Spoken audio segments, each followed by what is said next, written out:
Welcome. This is the video that is going to count for the Wednesday lecture before Thanksgiving for Bible survey class. So in watching this class, or watching this video and taking some notes on it, it will be counted as you're attending class the Wednesday before Thanksgiving. Also, you'll need this material for our remaining classes. This introduction to the book of Acts is going to, in some ways, kind of lay a foundation for all the remaining material in the New Testament, and also you'll be tested on it for the final.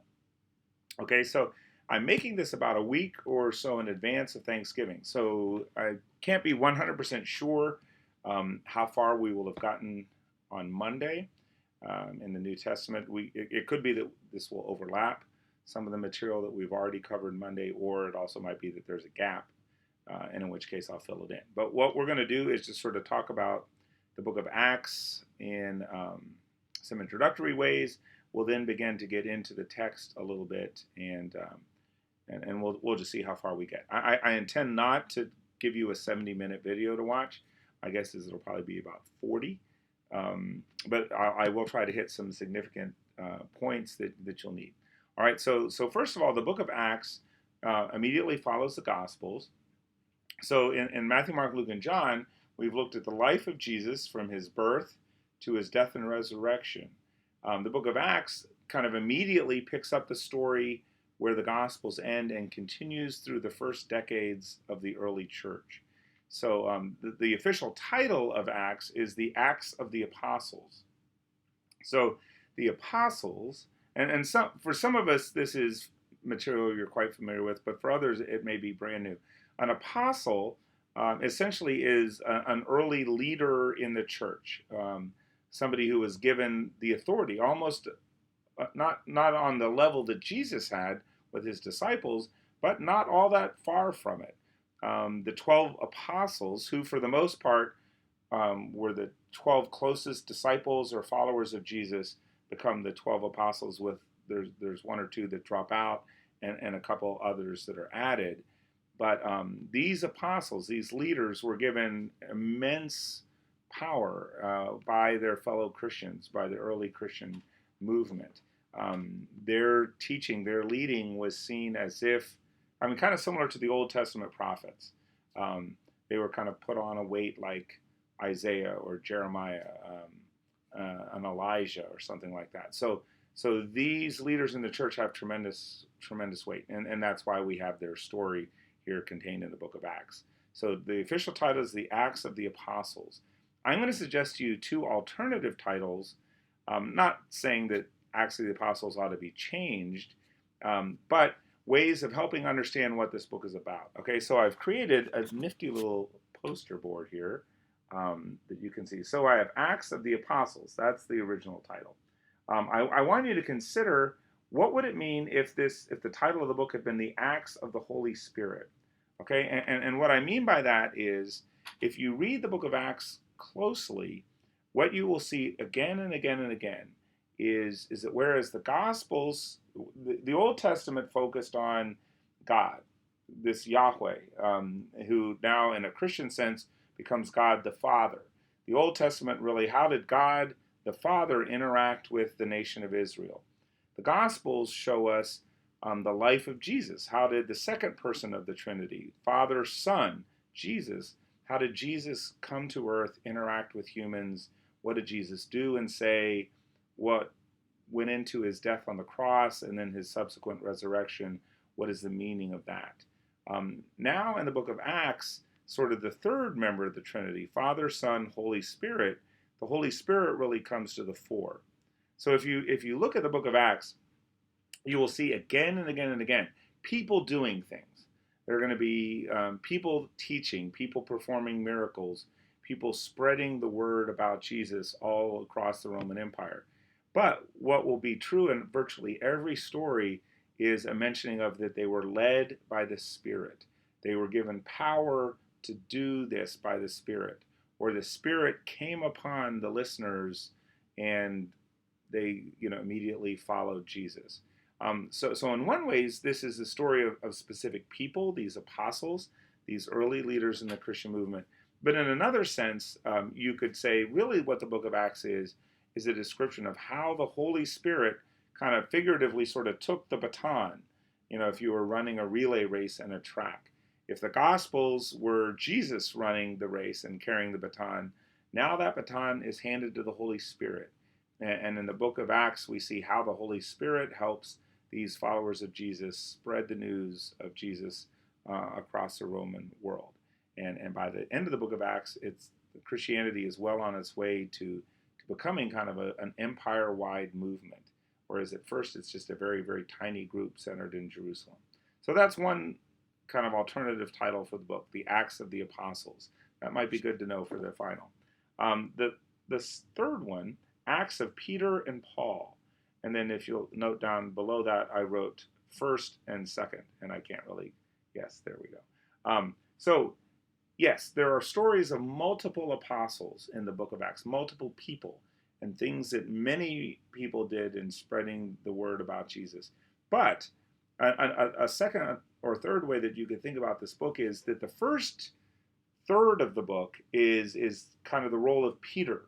Peter, who was one of Jesus's closest friends, one of his primary disciples in the Gospels.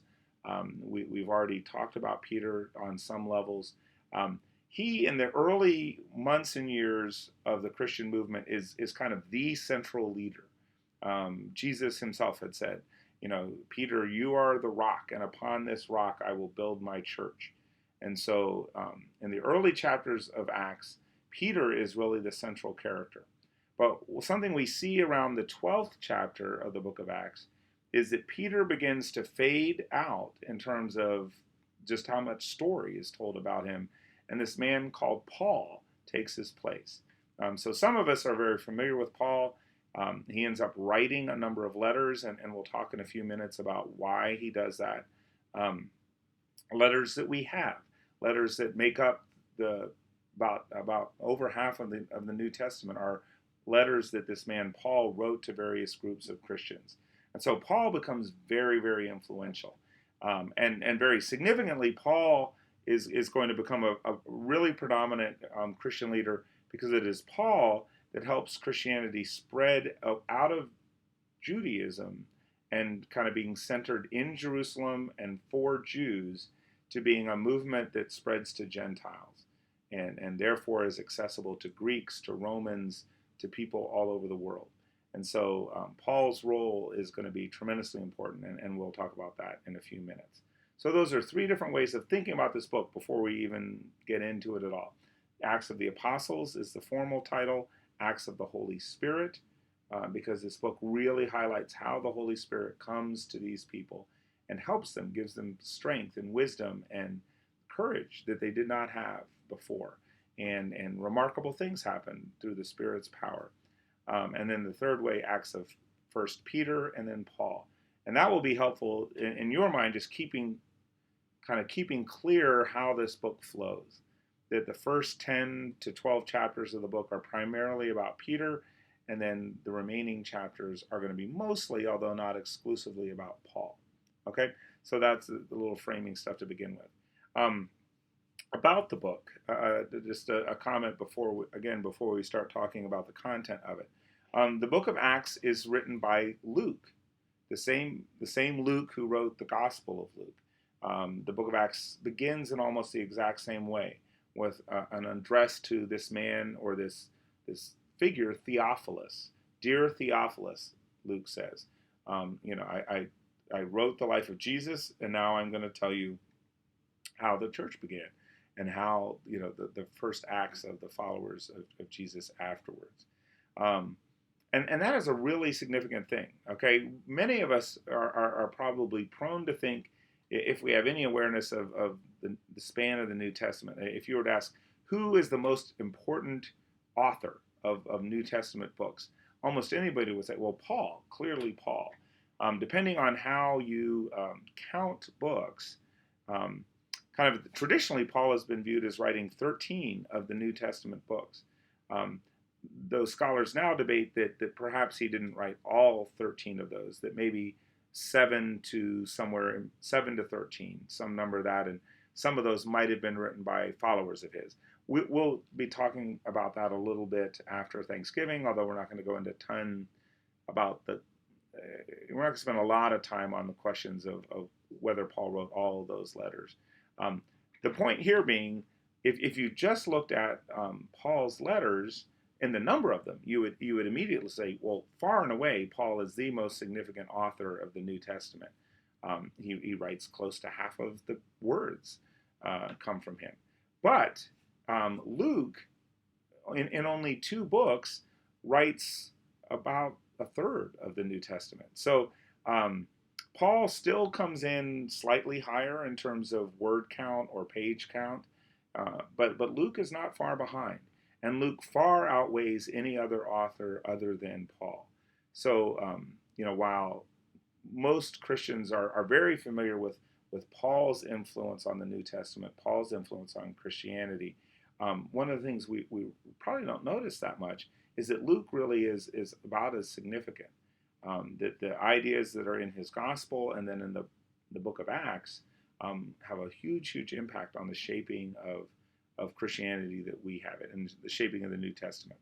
So, in fact, the book of Acts, most scholars would suggest at one point was connected to Luke, that it would have been kind of a 2-part volume.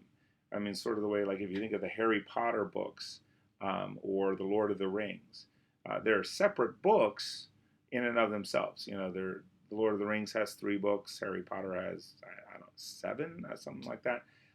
But they are a continuous story, right? Like if you just picked up the second Lord of the Rings book, you'd be pretty confused. There'd be quite a bit of stuff that is missing from your understanding of what's going on. And the same is true with Luke and Acts. They are meant to be read together.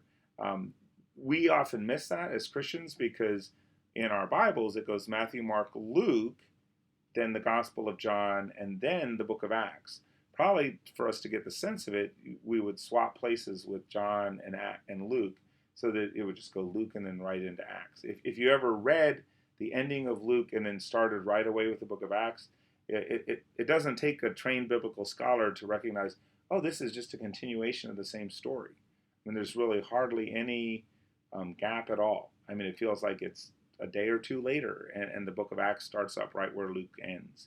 So, so as we're thinking about that, just as you're reading the book for your weekly reading, try to keep that in mind. Just that this is Luke, the same Luke from the Gospel, and he's now telling this second story. Again, he will appear a little bit in the book of Acts. Whereas he didn't, Luke kind of says himself in the gospel, I wasn't an eyewitness to this stuff. But he does appear in a couple of the stories in Acts, traveling with Paul, traveling with other Christians.